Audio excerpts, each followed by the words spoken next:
baby. Let's talk about you and me. Let's talk about all the good things and the bad things that maybe. Let's talk about sex.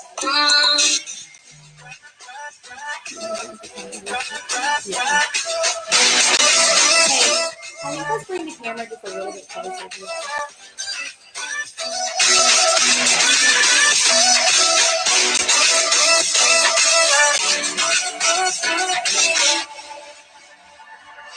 Love is unbelievable. I wanna do it again. I'll eat you like a cannibal. You're sweet like cinnamon. Tell me about your dreams and darkest fantasies. Oh. Let's talk about sex, baby. Let's talk about you and me. Let's talk about all the good things and the bad things that maybe. Let's talk about sex, baby. Let's talk about you and me. Let's talk about all the good things and the bad things that maybe. Let's talk about sex.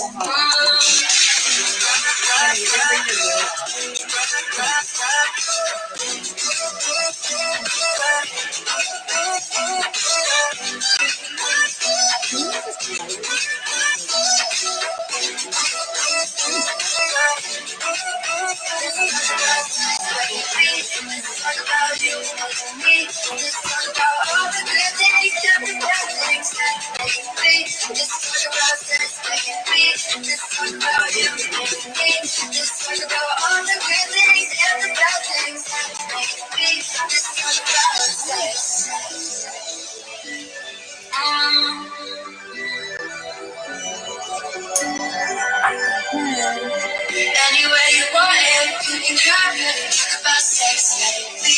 Do it on the count now, we're love for hours. Let's talk about sex. You want it, you can have it. Talk about sex, baby. Do it in the shower, we're love for hours. Let's talk about sex, baby.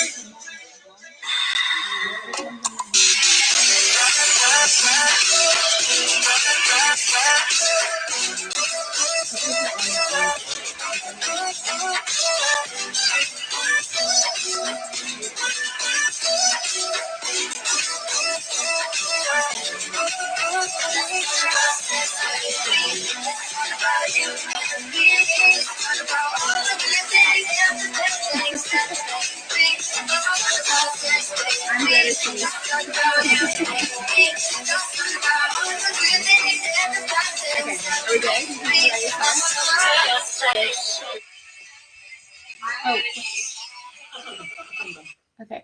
All right, let's get started. You ready? All right, let's get started. Hi, guys. Hi. We're here to talk about sex today. Yeah, it's a really interesting topic. It is. And it's something we talk about every day here. Yeah, we talk about it a lot with our patients. So Probably more, more than the typical provider. It's not something that we are, it's not anything that we shy away from. Yeah.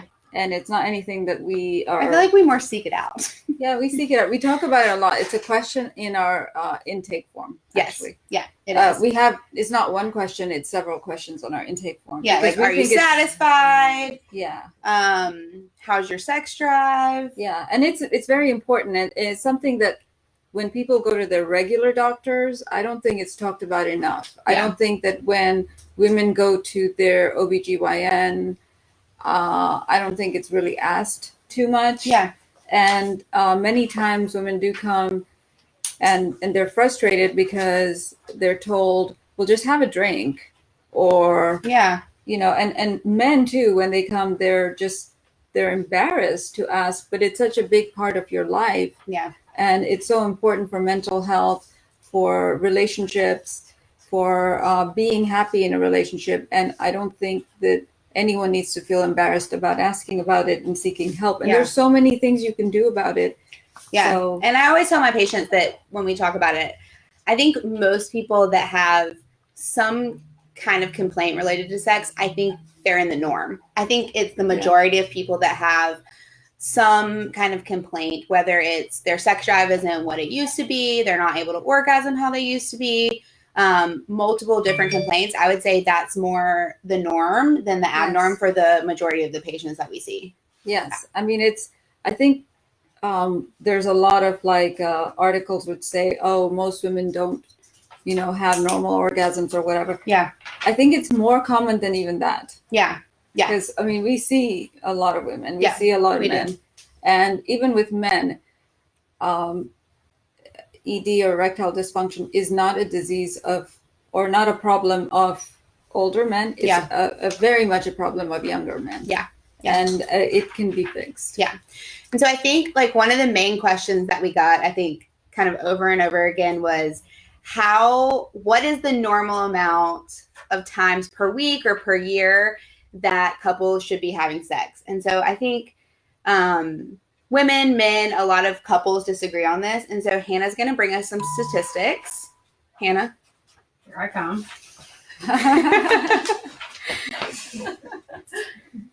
So she made us some pie charts. She's coming. Should we move this? Yeah, we have to turn it up. It gets too hot. Okay. So can everyone see it? Come down a little bit, I think. Can everyone see this? Yeah. Okay, I'll move up. Okay. So I thought these were some fun statistics. So basically 18 through 29-year-olds. So that's the big group of people, the college age students, where we think they're just having sex like rabbits all the time. So even these people, they have sex 112 times per year, which on average is about twice a week. Then in 30 to 39-year-olds, they have sex 88 times per year. So it's decreasing after that. 40 to 49-year-olds, I thought this was really funny. They have sex 69 times a year. And then, so that's about once a week. And then 50 plus year olds have sex less than 55 times a year. Where's that sound coming from? Sorry, it's coming from. Oh, okay. And then one interesting statistic I read too is that actually over the age of 70, these numbers start to increase back up a little bit, which I found interesting. And two, I think there was a statistic. So 25 to 49, which is a large portion of the population. So 50% of both married women and married men said they had sex at least weekly or a few times a month. I also found this interesting that only 5% or 2% of men that were 18 to 24 had sex more than 4 times a week. So I think a lot of people would say that if you ask like people the average number of times they had sex a week, what do you think people would say? I think most people would say like 2 to 3. Well, yeah, no. You think they would say 1 to 2? Or none? If they're lucky once a week. If they're lucky once a week. Yeah, so these are just some fun statistics. So I think like the main point of this is that I think these numbers kind of change as you age, but they don't have to. Yeah. They don't have to change. So the numbers don't have to decrease as you get older. One thing I think when people say what's the normal amount of time that you're supposed to have sex a week, I think that's totally dependent on the couple. Yeah. We were joking earlier that like, oh, if the husband says I want to have sex 5 times a week and the wife says I want to have sex 1 time a week, then you guys should have sex 2.5 times a week. But it really is just a conversation, I think, for the couple to decide on what they feel good about. But there's also a lot of things that we can do to help increase libidos and increase satisfaction with sex. And it's not just about libido. Libido, like women are complicated. Not to say that men are not complicated, but your relationship matters too. It's not just your libido. Yeah. So when you were teenagers, your life wasn't that complicated. You didn't have a lot of worries. You didn't have a lot of worries. Yeah. You thought you did, but you didn't really. And you weren't tired. You didn't really talk about work. You didn't have kids. So you could just have sex. But now all these other things get complicated. And when you do talk to people about sex and their relationships and why they're not having sex or why they're not having orgasms or why they're not turned on, there usually is a problem in the relationship. Yeah. And that inherent problem causes a disruption in the hormones that help orgasm. So we talked about vasopressin and oxytocin. Yeah. Those 2 hormones are very important. So we have 3 sex hormones like testosterone, estrogen, and progesterone. Yep. And then we have 2 other hormones called vasopressin and oxytocin. Yeah. So we'll talk a little bit about that too. But So these are some questions. So I think this one's good because I can kind of touch on this one. So birth control and sex drive. So this is definitely a thing. So basically, there's some science behind how birth control pills or oral contraceptives can impact your sex drive and your libido. So there's a hormone that we all have called sex hormone binding globulin. And it's floating around and it kind of participates at the same receptors that free testosterone does. Mm-hmm. So when you're on oral birth control pills, that sex hormone binding globulin, the production of that from the liver is increased.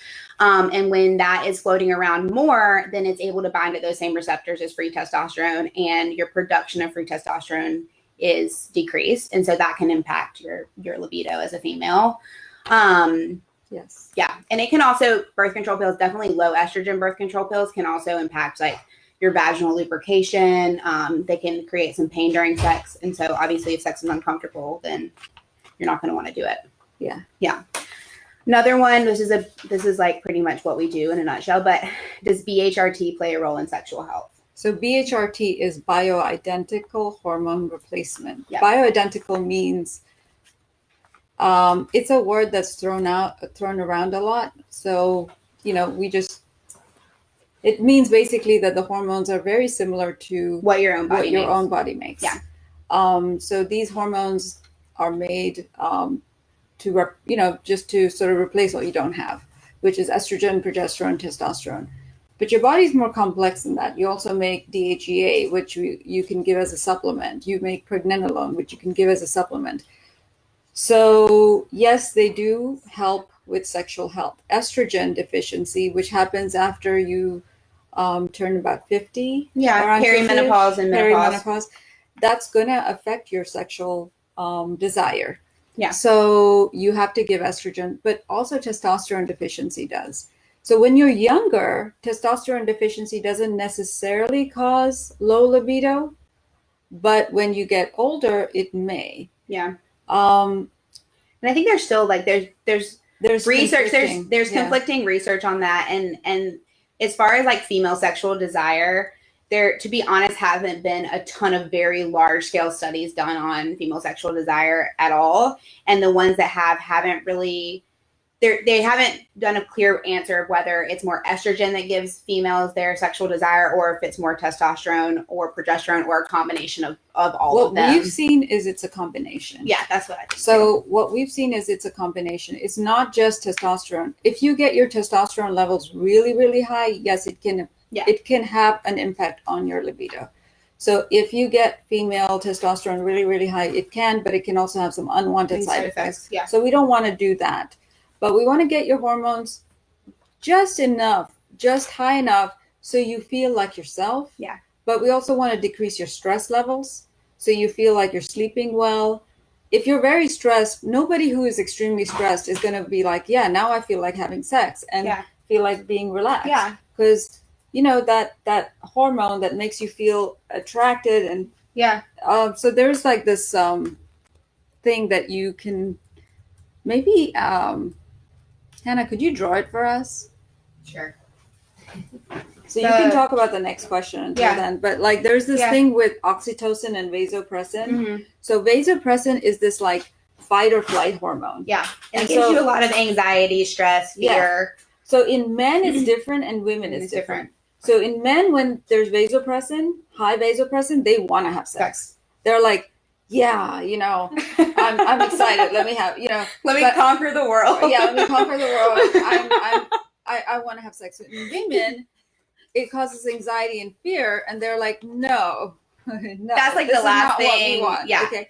Oxytocin is released when you have an orgasm or when you feel connected to your partner, intimate, with your partner, and that causes these feelings of safety and love.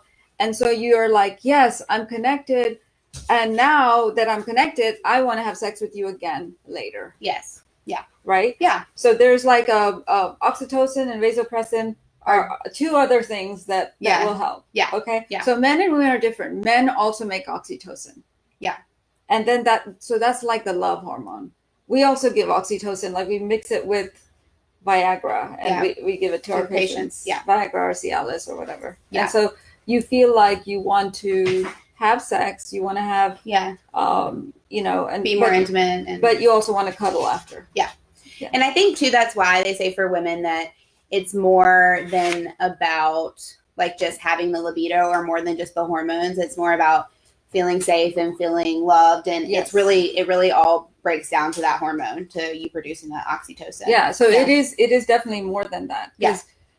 So there is some truth to relax and have a glass of wine because well, you feel more uninhibited. Yes. And I think for a lot of women, another thing that we didn't touch on is weight and feeling good and feeling self-confident. And I think that impacts both men and women. Yeah. But sometimes having a glass of alcohol could kind of make you feel a little less self-conscious or a little more uninhibited, and then you want to have sex more. Yeah. And we only talked about women here. Yeah.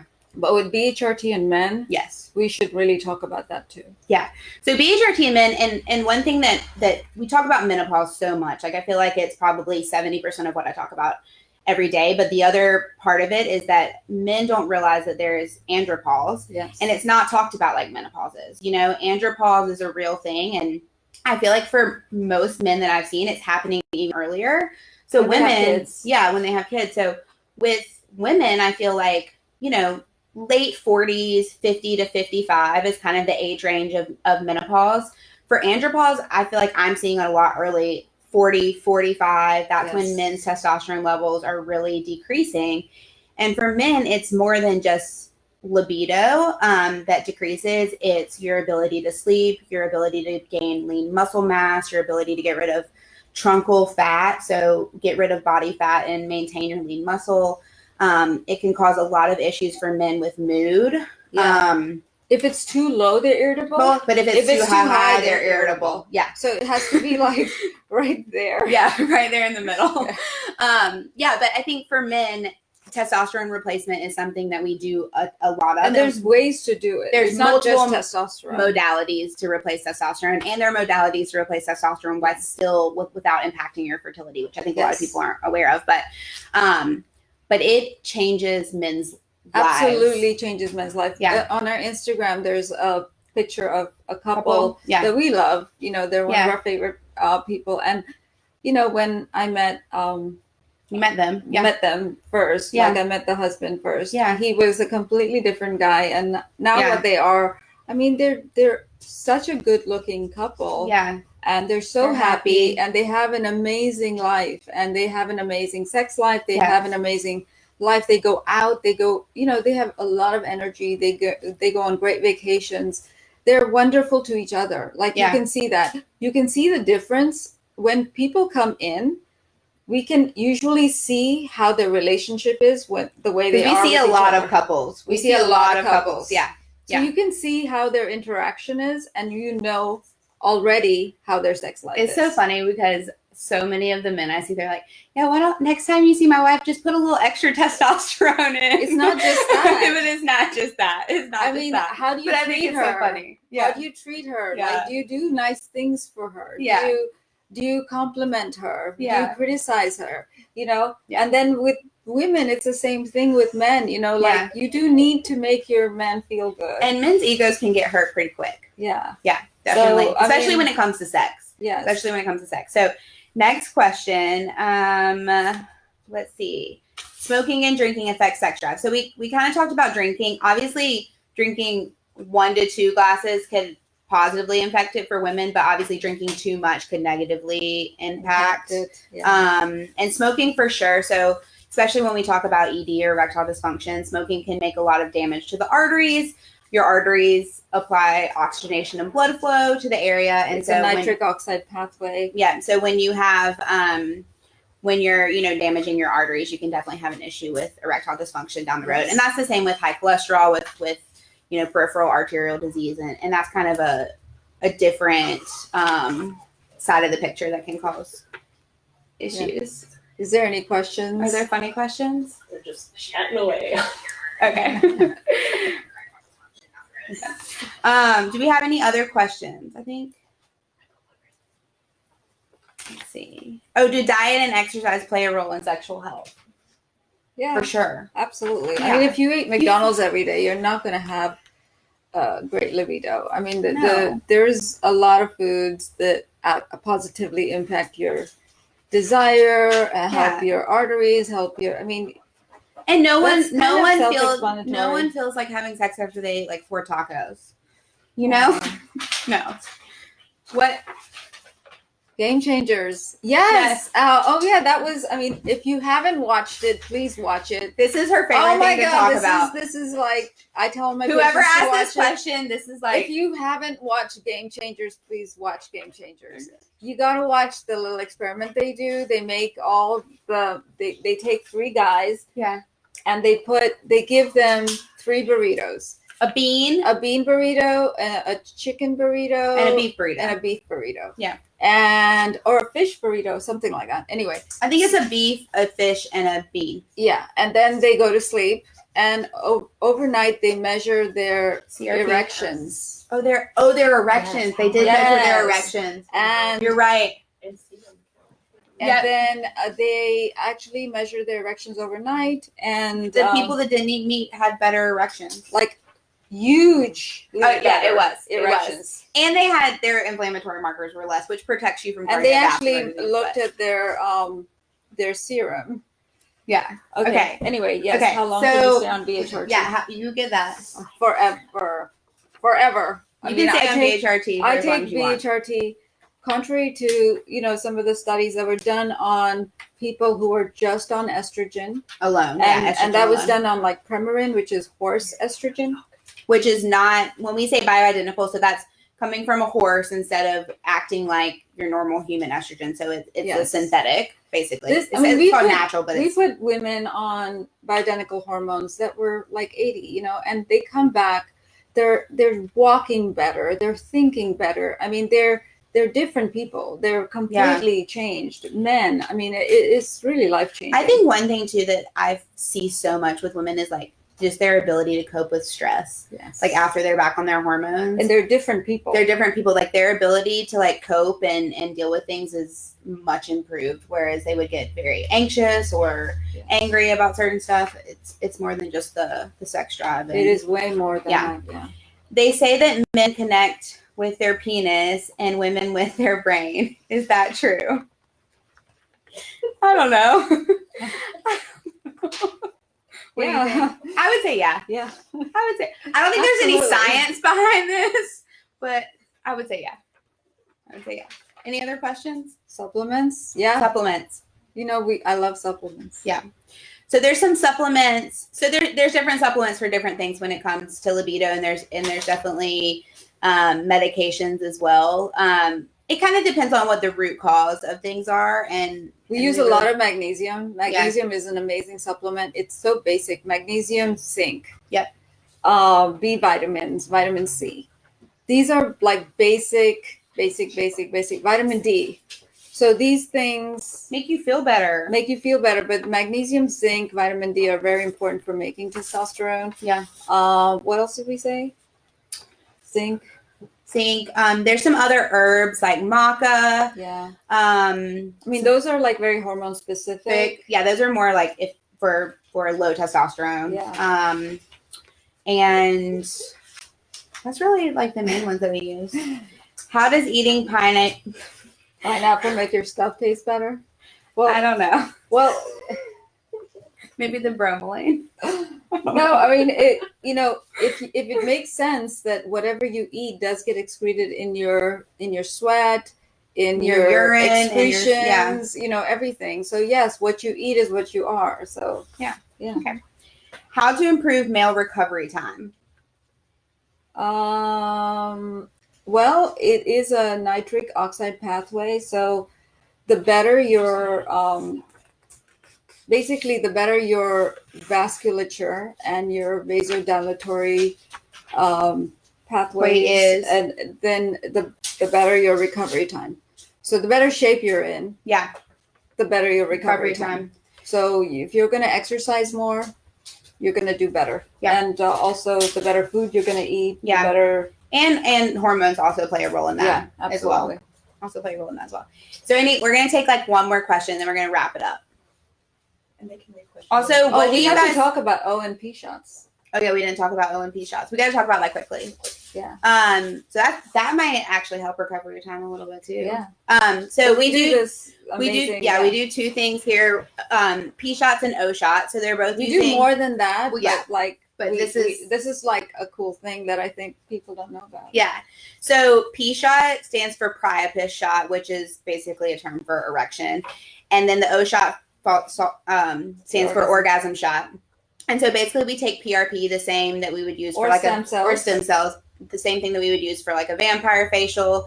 And if we use stem cells, we mix it with PRP. So basically, we're giving growth factors, and we inject it into the area. And it increases sensation, it increases blood flow to the area. For men, it can help with erectile dysfunction. It can actually increase like length and girth for men, which is just an added bonus. About an inch. About 10%, yeah. Usually 3 treatments of each one. But for women, especially that have issues with clitoral orgasms, it has been, I think, really game-changing for them because it really increases the sensation. We do combine it sometimes with a CO2 laser treatment for vaginal rejuvenation. Yeah. And we can actually use the O shot into the anterior wall of the vagina to help with stress incontinence as well, because it'll actually help grow that tissue that we tend to thin and lose with estrogen deficiency and menopause. Yeah. So there's so many players. And it doesn't hurt if anyone's concerned about that. Yeah, we numb you. So no one ever feels anything. Yeah, you don't feel anything. Okay. One more. Do you think people are having more or less sex due to COVID? I think more. Depends on their relationships, because people are also having more divorces.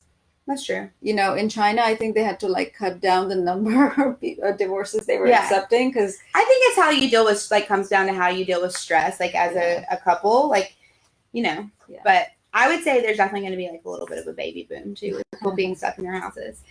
Okay. We're going to do 12:15 again next week. They're telling me to announce that. So we're going to do 12:15 again next week. And we're going to do, unless you guys have something else you want to hear about, we're planning on doing at home, like do it yourself skincare that you can do, like what we would normally do in office, but you can do for yourself at home. Yeah. Or we were going to talk about like skin. Yeah. And all things skin, basically. So we'll share some like at home facials, at home peels you can do. We'll talk about some like tools you can use at home, like gua sha and jade rollers and we're hoping that we can open next month. Is it next month already? No. Yeah, it's May 1st. It's May 1st, yeah. Do you know I've been working here for 2 years today? Congratulations! I know.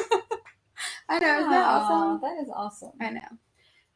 Okay, we're going to say bye. They're telling us we have to say bye. All right, bye guys. Okay, bye guys.